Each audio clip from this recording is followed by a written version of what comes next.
അത്യുന്നതനാകുന്ന യേശുക്രിസ്തുവിൻ്റെ നാമത്തിൽ എല്ലാവർക്കും എൻ്റെ സ്നേഹവന്ദനം ഈ അവസരത്തിൽ അറിയിക്കട്ടെ. 103 സങ്കീർത്തനം അതിൻ്റെ 1-2 വാക്യങ്ങൾ ഇവിടെ വായിപ്പാൻ ഞാൻ ആഗ്രഹിക്കുന്നു. എൻ മനമേ യഹോവയെ വാഴ്ത്തുക, എൻ്റെ സർവാന്തരംഗമേ അവൻ്റെ വിശുദ്ധ നാമത്തെ വാഴ്ത്തുക. എൻ മനമേ യഹോവയെ വാഴ്ത്തുക, അവൻ്റെ ഉപകാരങ്ങളൊന്നും മറക്കരുത്. Forget not all his benefits. അവൻ ചെയ്ത ഉപകാരങ്ങളൊന്നും മറക്കരുത് എന്നതിനെക്കുറിച്ച് ചില ചിന്തകൾ ദൈവസന്നിധിയിൽ പങ്കുവയ്പ്പാൻ ഞാൻ ആഗ്രഹിക്കുന്നു. നന്ദി നിറഞ്ഞ ഹൃദയം എന്നത് ഭക്തൻ്റെ ജീവിതത്തിൽ ഏറ്റവും വിലയേറിയ ഒന്നാണ് എന്ന് നാം മനസ്സിലാക്കേണ്ടിയിരിക്കുന്നു. നന്ദിയുള്ള ഹൃദയം ഉള്ള ഒരു വ്യക്തിയാണ് ഏറ്റവും സംതൃപ്തനായ മനുഷ്യൻ എന്ന് നമുക്ക് കാണുവാൻ കഴിയും. നമ്മുടെ ജീവിതത്തിൻ്റെ നിലനിൽപ്പിനെ തന്നെ ആശ്രയിക്കുന്ന ഒരു വിഷയമാണ് നന്ദിയുള്ള ഹൃദയം എന്ന് നാം മറന്നുവരുത്. നാം ജീവിക്കുന്ന ലോകം, നാം ശ്വസിക്കുന്ന വായു, നമുക്ക് ലഭ്യമായിരിക്കുന്ന എല്ലാ നന്മകളും അനുഗ്രഹങ്ങളും, നമ്മുടെ ആരോഗ്യം, നമ്മുടെ ആയുസ്, നമ്മുടെ സമ്പാദ്യം, നമ്മുടെ ജീവിതത്തിൻ്റെ എല്ലാ സാഹചര്യങ്ങളും ദൈവത്തിൻ്റെ ദാനം ആണ് എന്ന് നാം മറക്കരുത്. എന്നാൽ പലപ്പോഴും നമ്മിലെ ഓരോരുത്തരിലെയും നന്ദിയില്ലായ്മ പലപ്പോഴും അത് വലിയ അപജയത്തിലേക്കും പരാജയത്തിലേക്കും നമ്മളെ തള്ളിക്കളയുകയും നാം പരാജിതരും തകർച്ച അഭിമുഖീകരിക്കുന്നവരുമായി തീരുകയും ചെയ്യുന്നത് സർവ്വസാധാരണം ആണ് എന്ന് നാം മറക്കാതിരിക്കണം.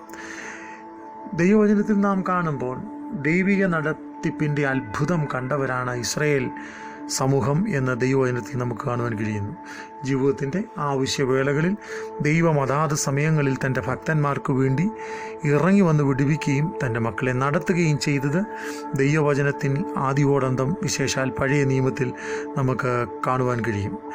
എന്നാൽ ഒരു കാര്യം നാം മനസ്സിലാക്കേണ്ടത് എന്തെന്ന് ചോദിച്ചാൽ, അവർ ആയിരുന്ന സ്ഥലത്ത് അവർ തൃപ്തരായിരുന്നില്ല, അവർക്ക് ലഭ്യമായതിൽ അവർ തൃപ്തരായിരുന്നില്ല, അതുപോലെ അവരുടെ നടത്തിപ്പുകാരിൽ അവർ തൃപ്തരായിരുന്നില്ല. അങ്ങനെ ജീവിതത്തിൻ്റെ എല്ലാ അർത്ഥത്തിലും എല്ലാ ജീവിത സാഹചര്യത്തിലും അവർ അതൃപ്തി പ്രകടിപ്പിച്ചുകൊണ്ടേയിരുന്നു. മാത്രമല്ല അവരുടെ ദൈവത്തിൽ പോലും അവർ തൃപ്തരായിരുന്നില്ല. ആയതിനാൽ അവരെ നിയന്ത്രിപ്പാൻ ഒരു രാജാവിനെ അവർ ചോദിക്കുന്നതായി നമുക്ക് കാണുവാൻ കഴിയുന്നുണ്ട്. അപ്പോൾ ഇന്ന് ഞാനിവിടെ സംസാരിപ്പാൻ പറഞ്ഞു വരുന്നത്, നാം ദൈവത്തോട് നന്ദിയുള്ളവരായി ജീവിക്കുന്നത് ഏറ്റവും പ്രാധാന്യമേറിയ വിഷയം ആണ് എന്ന് നാം മറക്കരുത്. നാം പലപ്പോഴും നമ്മുടെ ജീവിതത്തിൽ ഉണ്ടാകുന്ന പിറുപിറുപ്പുകൾ, അല്ലെങ്കിൽ വിദ്വേഷങ്ങൾ, അല്ലെങ്കിൽ ദൈവത്തോടുള്ള പക പലപ്പോഴും നമ്മളെ ദൈവവുമായിട്ടുള്ള നല്ല ബന്ധത്തിൽ നിന്ന് നമ്മളെ വ്യതിചലിപ്പിച്ചു കളയുവാനും നമ്മളെ അകറ്റിക്കളയുവാനും കാരണമായി തീരും എന്ന് നാം അറിഞ്ഞേണ്ടിയിരിക്കുന്നു. ആയതിനാൽ നമ്മുടെ ജീവിതത്തിൽ ദൈവം ഒരുക്കുന്ന എല്ലാ അവസരങ്ങളിലും ദൈവസന്നിധിയിൽ വിശ്വാസത്തോടും ഭക്തിയോടും നന്മയോടും അനുഗ്രഹത്തോടും ദൈവിക ബുദ്ധിയിൽ അഭികാമ്യമുള്ളവരായി ദൈവസന്നിധിയിൽ മുന്നേറുവാൻ സർവശക്തനാകുന്ന ദൈവത്താൽ നാം അനുഗ്രഹം പ്രാപിക്കേണ്ടിയിരിക്കുന്നു. നാം ദൈവത്തോട് നന്ദിയും അനുസരണവും ഉള്ളവരായി ജീവിക്കുമ്പോൾ ദൈവം നമ്മളിൽ പ്രസാദിക്കുകയും അതിലെല്ലാം ഉപരിയായി ശ്രേഷ്ഠമാകുന്ന ജീവിതത്തിൻ്റെ അനുഭവങ്ങളിലേക്ക് ദൈവം നമ്മെ നയിക്കുകയും ചെയ്യും. മാത്രമല്ല ദൈവം നമ്മളെ നടത്തിയ പഴയ കാലങ്ങളെ ഓർത്ത് ദൈവസന്നിധിയിൽ നന്ദി ഉള്ളവരായിരിക്കണം എന്ന് ദൈവവചനം പറയുന്നു. ഇങ്ങനെയാണല്ലോ ദൈവവചനത്തിൽ കാണുവാൻ കഴിയുന്നത്. ദരിദ്രനെ കുപ്പയിൽ നിന്നുയർത്തി പ്രഭുക്കന്മാരോടുകൂടി തൻ്റെ ജനത്തിൻ്റെ പ്രഭുക്കന്മാരോടുകൂടെ തന്നെ ഇരുത്തുന്ന ദൈവം. മാത്രമല്ല അവൻ നമ്മുടെ കണ്ണിനെ കണ്ണുനീരിൽ നിന്നും നമ്മുടെ കാലിനെ വീഴ്ചയിൽ നിന്നും നമ്മുടെ പ്രാണനെ മരണത്തിൽ നിന്നും വിടുവിക്കുന്ന ദൈവം. ദൈവവചനത്തിൻ്റെ ആദിയോടന്തം അനേക ഭക്തന്മാർ, അനേക വ്യക്തികൾ ദൈവിക ഭക്തിയിലും വിശ്വാസത്തിലും ജീവിച്ച് നന്ദിയോടെ ഒരായുസ് അല്ലെങ്കിൽ ഒരു തലമുറ കഴിച്ചുകൂട്ടിയത് നമുക്ക് കാണുവാൻ കഴിയും. മാത്രമല്ല അനേക വ്യക്തികൾ ദൈവത്തോടുള്ള നന്ദിയെ മറന്ന് ലോകപ്രകാരം ചിന്തിച്ച് ലോകത്തിൻ്റെ ചിന്തകളിൽ ലോകത്തിൻ്റെതാകുന്ന മോഹങ്ങളിൽ നീങ്ങിപ്പോകുന്നതും നമുക്ക് കാണുവാൻ കഴിയും. എന്നാൽ ദൈവവചനത്തിൽ നാം ഇങ്ങനെയാണ് വായിച്ചത്, എൻ മനമേ യഹോവയെ വാഴ്ത്തുക. മനസ്സുകൊണ്ട് മനഃപൂർവ്വമായി ദൈവത്തെ വാഴ്ത്തുവാൻ നാം തയ്യാറാകേണ്ടിയിരിക്കുന്നു. മാത്രമല്ല എൻ്റെ സർവ്വ അന്തരംഗമേ അവൻ്റെ വിശുദ്ധ നാമത്തെ വാഴ്ത്തുക. നമുക്ക് ഉള്ളതെല്ലാം ദൈവസന്നിധിയിൽ സമർപ്പിക്കപ്പെട്ടുകൊണ്ട് നമ്മൾ എന്ത് ചെയ്യണം?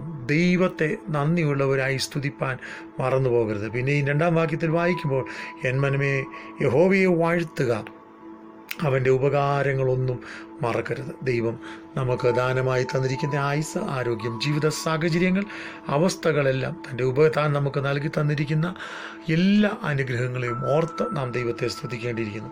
പിന്നെ ഈ 3-ാം വാക്യം വായിക്കുമ്പോൾ അവിടെ നാം കാണുന്നത്, അവൻ നിൻ്റെ അകൃത്യമൊക്കെയും മോചിക്കുന്ന നിൻ്റെ സകല രോഗങ്ങളെയും സൗഖ്യമാക്കുന്നു. അപ്പോൾ നമ്മുടെ സകല രോഗങ്ങളിൽ നിന്നും ഉദ്ധാരണം നൽകി തന്ന് നമ്മളെ വിടുവിപ്പാൻ കഴിവുള്ള ദൈവത്തിൻ്റെ സന്നിധിയിൽ നന്ദിയുള്ളവരായി, അതുപോലെ ദൈവസന്നിധിയിൽ സമർപ്പിക്കപ്പെട്ടവരായി വരും കാലങ്ങളിൽ ജീവിപ്പാൻ സർവശക്തനാകുന്ന ദൈവം നമ്മെ ഏവരെയും സഹായിക്കട്ടെ എന്ന് ഞാനും ആത്മാർത്ഥമായി പ്രാർത്ഥിക്കുന്നു.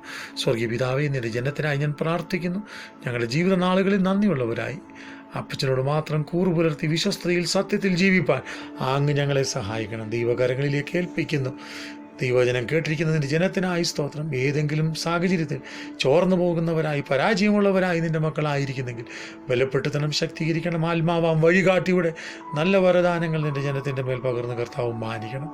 യേശുവിൻ നാമത്തിൽ തന്നെ. ആമേൻ, ആമേൻ.